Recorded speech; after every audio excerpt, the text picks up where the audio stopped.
Bonsoir à vous, nos très chers téléspectateurs de Walf TV. Bonsoir au monde sportif sénégalais. Rendez-vous au lundi, un tour d'horizon à aire de jeu. On va suivre les disciplines, bien entendu, ce qui s'est passé le week-end du côté de Dakar. On va sortir de Dakar, aller à Zimbabwe, Tunis, notamment en Tunisie, où Teungueth Football Club est revenu, même si c'est avec la défaite.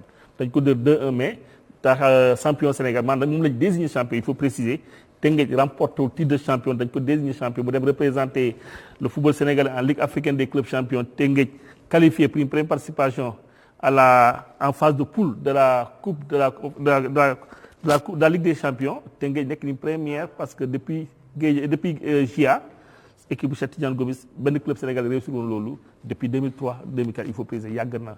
Aujourd'hui Teungueth réussir na loolu. Teungueth même si on me dira que c'est une défaite, mais il faut plus saluer la performance des joueurs te yaakaar na bu ñu am concentration bu tuuti parce que ñoom ñoo njëkk a dugal mënoon nañu yaakaar ne soit au match nul ou la victoire ramenée de Tunis. Mais il faut rappeler que c'est un mini tournoi de 4 équipes. Teungueth après des jogante la ak kii di Mouloudia Alger dina daje ak Zamalek bu Égypte kon partaguñu dara. Dañuy recevoir tous les 3 adversaires ici à Dakar et je pense que la lecture qu'on en fera peut tant soit peu faire espérer une certaine bonne performance de Teungueth dans cette Ligue des champions. Après Jaraaf, forcément Jaraaf, on va en parler parce qu'en tour de cadrage, Jaraaf est revenu de Zimbabwe avec une victoire de match extérieur. C'est-à-dire que Jaraaf est aujourd'hui à 70% d'une qualification pour la phase de poule de la Coupe de la Confédération africaine de football.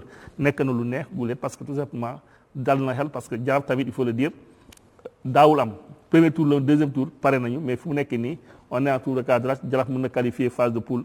Xëy na on peut aller jusqu'en demi-finale parce que quand on voit le travail réalisé avec Malick Daf, ça fait espérer. On quitte là-bas, il y a eu de la performance du côté de Dakar. Ici, au Sénégal, excusez-moi, c'était à Thiès précisément le samedi. Muy suñu équipe nationale de U17, muy suñu cadets yi ñoo xam ne ils ont survolé le tournoi de l'UFOA A. 4 matchs, 4 victoires, 14 buts marqués, 2 buts encaissés. Nekk na performance boo xam ne tax na cadets yi qualifié à la CAN, mais c'est toujours remporté trophée bi. C'est pas une première parce que il y a 2 ans, 3 ans derrière, l'équipe avec toujours le même coach Malick Daf. Malick Daf a remporté ce tournoi. Malick Daf a été à la CAN U17 et là, nous c'était le manque de concentration et peut-être de lucidité, on pouvait revenir avec ce trophée. Aujourd'hui, Malick Daf, il faut le dire, est parti du Jaraaf, il est parti du banc de touche du Jaraaf pour se consacrer à l'équipe nationale. Pourquoi? On va en discuter avec nos invités. Forcément, quand on parle de la pelouse, on va descendre du côté de la piste avec l'athlétisme. Depuis quelque temps, Covid amul, mais n'empêche, ils ont pris toutes les dispositions. Maanaam tey ñu ngi organiser les compétitions. Maa ngi laaj sànq ancien directeur technique national, est-ce que seulement Dakar la Ligue de Dakar moo nekk di organiser mu ne ma déedéet, c'est toutes les ligues du Sénégal aujourd'hui ñu ngi organiser seen i compétitions. Autrement dit tey président Sara Wali Bara ñu ngi si yoonu liggéey loo xam ne bon peut-être avant 4 ans peut-être 6 ans parce que les JOJ c'est en 2026 mën nañu yaakaar am dara parce que am nañu dara déjà. Il y a une base locale qui est là qui fait rêver notamment Louis Mendy. Il fait rêver d'une médaille parce que un garçon qui travaille très bien. Voilà présenter ce moniteur de jeu. Il ne faut pas occulter, on ne va pas oublier, on va parler de cette campagne africaine où est engagé Maître Augustin Senghor. Il était à Yaoundé, Augustin Senghor, avant de partir à Doha. Augustin Senghor est en train de sillonner l'Afrique pour présenter sa candidature. Qu'est-ce que ça donne devant ses adversaires aujourd'hui et qu'est-ce que le retour d'Ahmad, qu'est-ce que ça peut impacter? On va en discuter avec nos invités. C'est Amadou Diouf. C'était un habitué de RDG. On a envie de le saluer parce que tout simplement c'est une tête, un très bon technicien, j'ai envie de dire. Parce qu'il charrie tout ce qui est technique. Bonsoir Dété. Bonsoir Nicolas. Et l'athlétisme. Ça va, ñu ngi góorgóorlu wax dëgg yàlla. Kontaan naa partage waat plateau bi ak président Ablaye Thiam ak sama xarit Cheikh Tidiane. Dëgg yàlla c'est un plaisir de partager le plateau avec vous. Merci. Man sa xarit laa de. Da nga ne ak sama xarit Cheikh Tidiane Gomis. waaw sama xarit la Cheikh sama xarit la parce que man waaw yow sama xarit nga mais Cheikh sama xarit la parce que vraiment dafa am lu ñu boole. mais yow sama xarit nga mais xam nga xarit dafa am bu gën a fort. man ak bu Cheikh Tidiane bu gën a fort. non uyu ma xoolal bul dugg ci xool doo ko dugal ci. mais moom laay wax la. non li ngay def nii kenn du ko def. bu dugg nit ki xam nga lan la waaye nit ki amul droit ne kii sama xarit la. Nicolas nam ma ne ma mën a nangu suñu xarit ngeen. Nicolas ma ne samay xarit ngeen. ma ne waaw léegi ba tey samay xarit ngeen. appartenance waaw. ba tey sama xarit ngeen. waaw mais Nicolas Cheikh Tidiane dafa exceptionnel. voilà jeex na. Ablaye Thiam yow sama xarit bëgg waay. man Cheikh Tidiane Ablaye Thiam man yow sama xarit maa la tànn na sama bopp. non loolu yàgg na. foo sa xarit foo sa xarit looloo gën a bon. Ablaye Sam. Arsène Ly. Ouais, bon, j'ai cru comprendre que l'émission se fait en français ou en wolof. Mais je te permets, tu es peul. Donc, ah non, mais il y a des peuls qui suivent l'émission. Ouais, mais je vais pas, non, si vous voulez qu'on y va en peul, il n'y a pas de problème. dama ragal rek xam nga dañuy yem si wolof bi rek comme 90% de la population sénégalaise. kon waa ji déggu pël. kan si kii non kii njaagu la. est-ce que dégg na ko. non ki sama goro la Nicolas boo fi indi problème dëkk bi yëpp fu ma tourné dañuy naan ana sa xarit Cheikh Tidiane Gomis léegi nag bëgg ñu xam ne au delà de xarit bi sama goro la moo ma indil problème nag man mënu ma jógee Fouta je traverse l'océan Atlantique ma dem ba Praia ba pare nag du ma respecté ay Gomis ak ñoom Mendy ay Silva ak Mendoza bàyyi ma si biir Cap-Verdien yi rek dégg ba ma indil problème nañ def suñu émission ñu avancé maa ngi lay fay Nicolas di rafetlu aussi ñëwaat ci émission R2G ñëwaat ci kër bi nga xam ne képp kuy journaliste mun nga ko tiitro parce que bu ñu amee tey possibilité wax lu ñu neex di commenter c'est parce que am na ñoo xam ne ay mag ñu fi nekkoon dañu xam ne tout à fait si Lamine Niass si la bokk sama ancien patron Babacar Touré si la bokk ñoom ay pionniers la ñu woon on les appelait d'ailleurs les au-delà des 4 mousquetaires donc tey damay am mbégte ak contentement aussi Ahmad bi ngay wax nii xam naa ko depuis l'université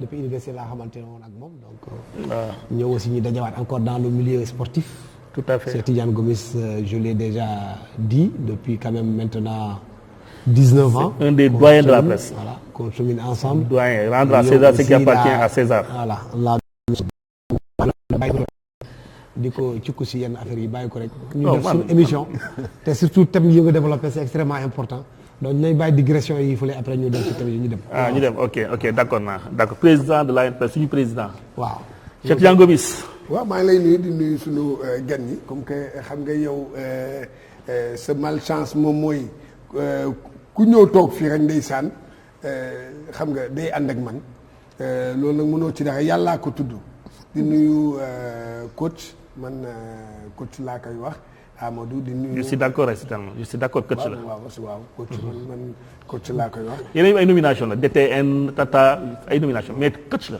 waaw un très bon coach. waaw di nuyu ki nga xam ne moom mooy sama gox xam nga yow malchance boobu nga am. Ablaye Thiam na nga def. maa ngi sant yaa ngi ci jàmm. maa ngi sant jërëjëf waay kontaan naa ni ngay téye kër ga. kontaan naa. Praia. non man ni nga téye kër ga laa wax. Praia. waaw mu ngi noonu. waaw demal sa émission. ban kër Praia. waaw doo dem sa émission. d'accord maa ngi dem sama émission je disais tantôt on va démarrer forcément par ces performances parce que on a constaté à Thiès Cheikh équipe nationale et cadette gagné na Mali 2-0 mais balaa muy jouer ak Mali en finale njëkkoon na dóor Gambie 4-2 ñëw dóor Mauritanie 4-0 ñëw en finale gagné Gambie 2-0 dugal 14 buts il faut le dire cette équipe du Sénégal 14 buts marqués et 2 buts encaissés ça a été une réelle performance Ablaye Thiam. Oui, c'est une réelle performance, mais ça ne devrait étonner personne parce qu'ils ont sur une piste très ascendante avec un coach aujourd'hui Malick Daf boo xam ne acquérir na benn expérience boo xam ne am na sax résultat ci tour préliminaire bu CAF bi balaa ñuy officialiser désormais que ne day jógee Jaraaf de Dakar dafa naa dinañ ci dellu si waat expérience am ñëpp gis nañ ko xarañteefam d'abord il a été un très grand joueur de football keroog bi mu ñëwee fii def match am contre San Pedro ñu bëri xam nañu effectivement Jaraaf football woon match am donc performance bi mu def à Harare ñu ngi koy bëgg a wax nii rek mais bu ñu fàtte bu amoon solo bi surtout c'était nga ñëw sa dëkk nga perdre qui te permet nga déplacer dem Abidjan ak conditions yi ñu xam ne yëpp football à l'extérieur ci Afrique parce que loolu aussi il faut ñu wax ci France ak Allemagne dund nañu 3 guerres ñett guerre def nañ ko dont 2 guerres mondiales il y a eu plus de 60 millions de morts te tey jii France bu ko neexee day jógee dem football Allemagne ñibbi te dara du am. tout à fait nit ñi il faut que ñu dépasser yooyu. man xeex bi nga xam ne Sékou Touré wala Senghor wala Modibo Keïta dañ ko doon xeex ak Mali ak Guinée loolu c'est dans les années 60 contexte bu défini africains yi bu ñu buggee avancer il faut ñu jógee ci loolu tout à fait amul benn njëriñ nga war a dem si benn dëkk dem di football ñu lay buntu xatal ak di la dugal ci hôtel bu baaxul ak di la jox lekk pour sa biir daw ak yi kenn xamul loolu kaaf moo ci war a taxaw xar ci tànk tubayam boo ñëwee ci dëkk nga ñëw football parce que football africain loolu rek moo koy naatloo ce n'est pas possible arbitrage yi moom on va y revenir parce que Sénégalais dañ jàppale ñoom arbitrage daanaka mosu leen favoriser loolu ñëpp gis nañ ko léegi nag toll nañ ci jamono boo xam ne wax dëgg yàlla bu ñu buggee loolu yëpp mu deñ xam nañu li leen desee def Afrique aussi il ne faudrait pas que à chaque fois bu ñu amee ay arbitre sax yu xarañ kenn dootu leen gisati ci suñu championnat ñoom ñëpp dañuy dem seen yoon tout à fait ñu ngi nekk ci séminaire yi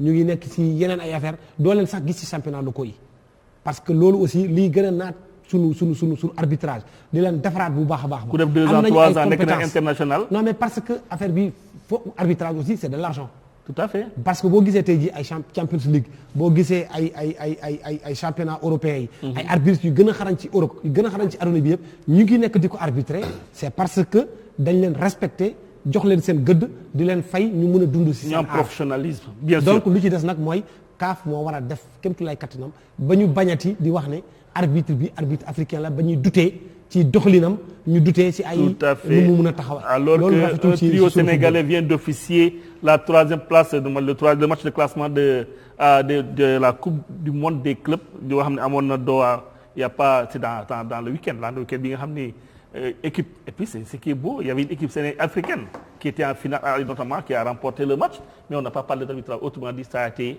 parfait arbitrage bi baaxoon na avant de revenir avec mes invités c'est l'un de mes invités bien sûr on passe à Thiès bu dee élément Ibrahima Ndiaye nekk na en place Cheikh ñu dellu ci bilan bi nga xam ne Ibrahima Ndiaye defal nañu ko ci tournoi UFOA A concernant les cadets ok Cheikh dit que l'élément n'est pas en place d'été il dit coach Amadou Diouf oui on a même si je pense que vous êtes spécialiste seulement en athlétisme mën nañu wax loo xam ne pour on parle aujourd'hui de performance de l'équipe nationale cadette du Sénégal bi nga xam dafa survolé en 4 matchs 4 victoires 14 buts manqués et 2 buts encaissés nekk na ndam boo xam ne on peut pas en douter. waaw man xam nga dama bëgg trop performance petite catégorie soo ko gisee day wane ne am na processus bu ñu jaar. te loolu dafa am njëriñ xam nga ñoom ñoo ko jëloon édition ba le passé. tout à fait ñëwaat jëlaat ko c'est-à-dire que am na lu muy wane que ne y a un travail qui est là. xam nga boo xoolee football actuellement pour la petite catégorie.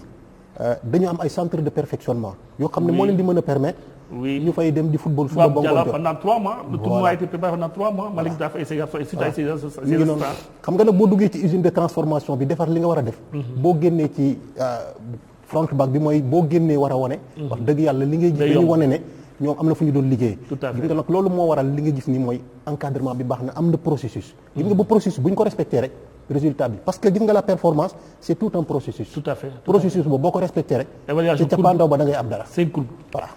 voilà mais vraiment man kontaan naa trop ci performance su petite catégorie surtout les footballeurs dañ ko manqué woon lu bari il y a presque 5-10 ans ci ginnaaw. tout à fait Cheikh Tidiane Gomis. waaw man ci performance bi dama ci relever maanaam ñetti yëf yi ma ci relever mooy déjà ñu ngi ko doon wax léegi. moom mooy maanaam processus bi bu ñu fàtte ne que équipe bi gagné woon na ko ba lay passé. ak yeneen joueurs. waaw fii dafa jëlaat yeneen joueurs yu bees. waaw doo dégg la ma la xam nga donc nag processus la d'accord naa ci mais coach processus boobu li ko indi man foofu laay waxee. li ci ëpp tey jii ak loo munti wax ci ñoom il faut que nga nangu delloo leen njukkal. absolument moom mooy les centres de formation. absolument xoolal équipe bi. absolument 23 joueurs 23 yëpp amu ci kenn koo xam ne nekkul ci centre de formation. boobu tamit y a un point d'interrogation. nu xaaral non am na point d'interrogation. parce que tout simplement centre de formation rek ñëpp fi nekk. et y a des clubs qui sont là qui ont la formation yoo xam ne seen joueur mën na ci mérito. je suis d'accord jàmbaar li ñuy def baax na. waaw génération foot li ñuy def da baax na. mais direction technique nationale bi ñu fi nekkee. et je pense que war nañu mën a wër. dem bay Ziguinchor. Casa Sport am na équipe cadette. non fële am na équipe cadette. fii am na équipe yoo ay équipe cadette. non xam nga fu mu nekk nii li ñuy wax gis nga booy xoolaat ci lii ba indi yooyu yu ci bare mën nañ ko indi. oui voilà mais dama la ne la ci performance bii. ok équipe bii gagné loolu loolu ngay wax. am na ci ba ñu ci mën a wax. Absolument. dëgg la. absolument waaye dama ne. centre de formation yii nga xam ne parce que bu ñu fàtte ne leen dafa am de au moment yu muy jël booy di leen di yóbbu en préparation y avait pas de championnat. pandémie. amuloon championnat il a fallu que ci lan la mënoon sukkandiku mooy dem ci centre de formation yi parce que ñooñu ñooy entraîner toute une journée. Absolument. dañoo am benn préparation boo xam ne bokkul ak les clubs traditionnels. loolu la. il faut loolu tam nit ki nangu loolu. Tout à fait. moom mu dem jël ñooñu denc leen. pendant des mois. dugal leen ci centre Guéréo. loolu tamit bokk nag ci loo xam ne moom moo indi lii. dégg nga ba tax na bu booyi di jouer. da koy tu sens nettement. Tout à fait. que ñii dafa am gis nga bu fekkoon ne taabal la. kon Mali daf ñuy rey. absolument xam nga lu tax boo xoolee ci final bi mais yow Mali ñoo ëpp doole suñu joueur yi benn dañoo mën a football. absolument mais il a fallu que booy li ñu def ak liggéeyu kii xamaay organisation. moom mooy que moom lenn rek la def moom mooy dégg nga pousser pour Maliens yi def ay fautes booy xoolaat ay fautes boo calculer fautes yi ñoo Maliens ñoo ëpp lu ñu def ay fautes ñu ko seetaan xam nañu ñi nekkoon la jox ay ñoom ñoo ëpp lu ñu def ay fautes léegi ci fautes yooyu nag le Sénégal te maîtrise du ballon bi téye bal bi xam nga téye xam nga lu may wax téye bal maanaam foo xam ne day am attaque rapide ak attaque placée dañu xam moment bi ñuy defee attaque rapide ak attaque placée et aujourd'hui tey jii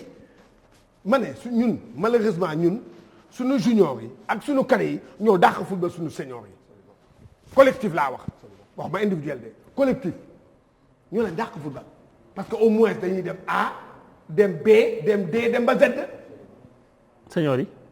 dañuy tëb ñëw Z il faut dire la vérité ah non mais non. delluwaat F. ah après delluwaat waaw delluwaat jaxase doo xam sax alphabet bi duñ ko respecté mais c'est ça mais ñi nekkoon démb man boog man bi ma seetaanee c'était dama séduisant. toog xool match bi man ma xam ne que ñii vraiment ñii comme ni ngay waxee dafa am benn processus boo xam ne dañ ko topp et loolu tey jii vraiment lu baax la. on reste